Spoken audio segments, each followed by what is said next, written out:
Another term that we need to understand is relative humidity. And let us see the formula first and understand it. Percent relative humidity. You are expressing it in terms of percentage. So it is a ratio. It's a ratio, and that is actual mass of water vapor content in air to a given volume divided by mass of water vapor needed to make the air saturated at that volume into 100. So it's percentage that you are expressing here in terms of percentage, and actual mass of water vapor content in air to a given volume. You have a given volume of air with you and it is holding a definite amount of water vapor, and it's a ratio of this mass of water vapor needed to make the air saturate in that volume. Means how much quantity of water vapor will be required to saturate the same quantity of volume of air. So it's the ratio of actual mass of water vapor content in the air for a given volume and temperature to that required to make the air saturated with vapor at that temperature is called relative humidity. So I hope you have got the difference between the two. That is, you have a given volume of air and that is unsaturated and at a given temperature, and this, that is, it's a ratio of the mass of water vapor that will be required to saturate the same quantity of air. So it's a ratio of the two and it is called as relative humidity. The relative humidity at dew point is 100%. So we had seen what is dew point temperature, the temperature at which a given volume of air becomes saturated with water vapor is called dew point temperature. And when the dew point temperature is reached, we are going to get its condensation will take place, and that is referred and we find that the relative humidity at that temperature will be 100%, means the air is completely saturated. If the relative humidity is more than 60%, we feel that the air is humid. So if this value ratio, we find that it is more than 60%, we feel that the air is moist and humid. If the relative humidity is less than 60%, we feel that the air is dry. But if the value of relative humidity is less than 60%, we feel that the air is dry. So this is what is relative humidity. Now here there is a picture of an aircraft and you can see some trails that are left behind by the aircraft. Now let us first see what these trails are and then we will try to understand the phenomenon behind it. Contrails, or short for condensation trails or vapor trails, are line-shaped clouds produced by aircraft engine exhaust or changes in air pressure, typically at aircraft cruising altitudes several miles above the Earth's surface. Contrails are composed primarily of water in the form of ice crystals. So these are contrails and they are also called as vapor trails or condensation trails, and that are left behind by the aircrafts and that are the engine exhausts. And what happens is that once these exhaust or water vapor that is being given out condenses and it gives rise to small clouds and they form long trails. Now the question is, when sometimes when we see these trails, they are very long and they last for a very long time. But sometimes we find that the trails are very small and within some time they just disappear. The trails will be very short.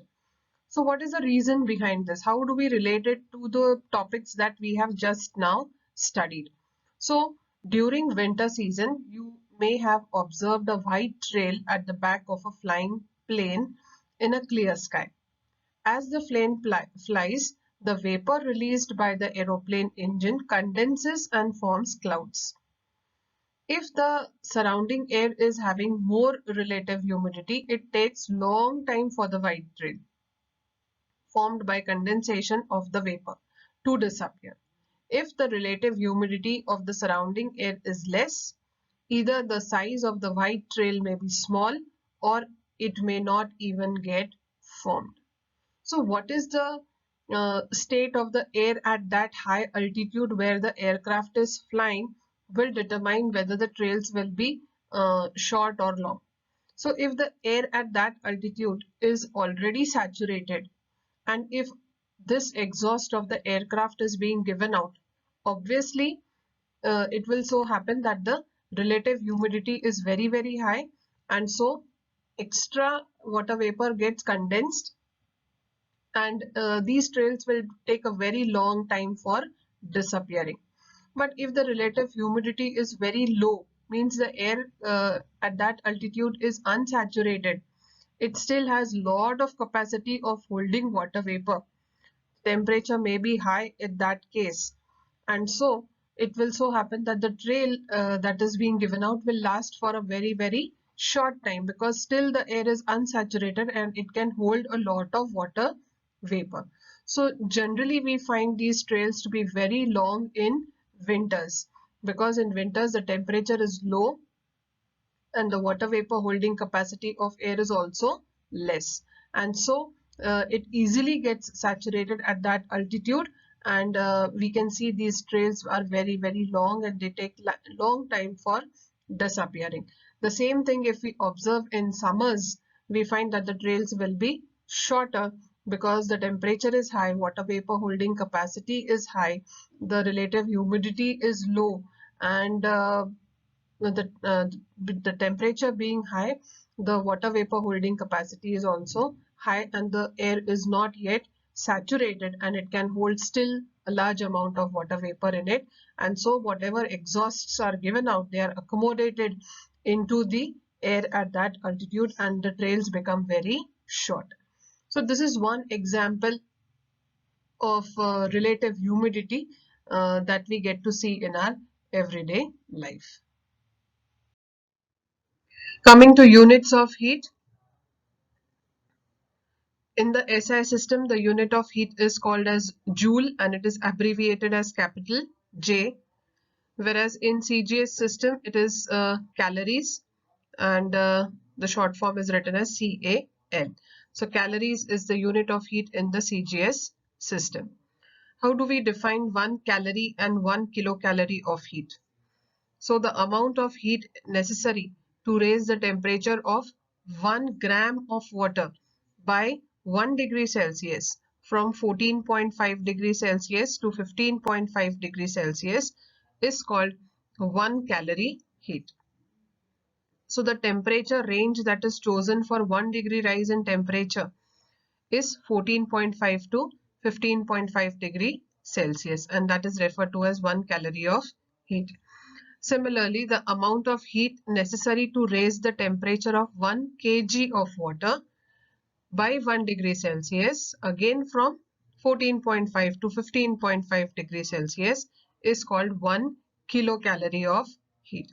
So the only difference is that here you refer to 1 gram of water, here you refer to 1 kg of water.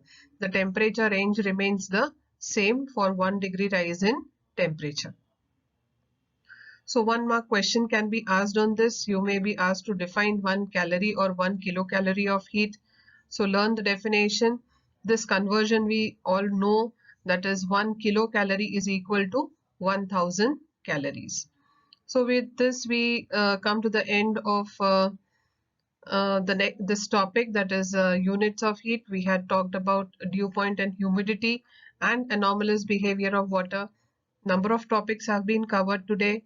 Read the lesson thoroughly, and I know the preparations must be going on well for your exams also, and best of luck. And one more session of this chapter on Monday we will have, and that will be the concluding part of the chapter. So thank you till then.